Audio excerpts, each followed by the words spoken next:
హరే కృష్ణ. శ్రీమద్ భగవద్గీత 3వ అధ్యాయం కర్మయోగంలోని 39వ శ్లోకం. ఆవృతం జ్ఞానమేతేన జ్ఞానినో నిత్యవైరినా కామరూపేణ కౌంతేయ దుష్పూరేణానలేన చ. మరొకసారి.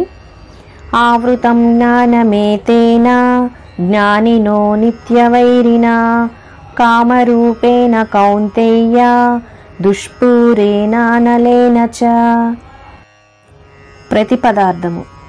ఆవృతం కప్పివేయును, జ్ఞానం జ్ఞానము, ఏతేన దీనిచే, జ్ఞానిన జ్ఞానులకు, నిత్యవైరిన నిత్యశత్రువు, కామరూపేణ కామము అనే రూపంలో, కౌంతేయ అర్జున ఓ కుంతీపుత్రుడా, దుష్పూరేణ తృప్తిపరచలేని, అనలేన అగ్నిలాగా, చ మరియు.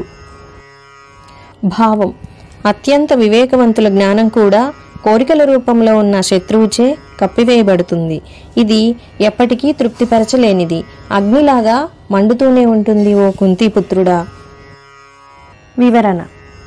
కామము ఎన్నటికీ తీరదు. అన్ని కోరికలు తీరాయి అనే మాట ఎవరి నోట రాదు.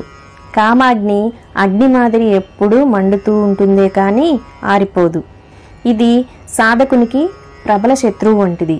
ఎందుకంటే ఈ కామము సాధకునిలోని జ్ఞానమును కప్పి ఉంచుతుంది.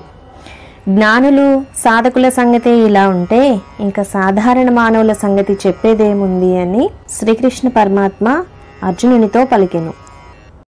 ఈ వీడియో నచ్చిన వారు తప్పకుండా సబ్స్క్రైబ్ చేయండి, లైక్ చేయండి, షేర్ చేయండి, కామెంట్ చేయండి.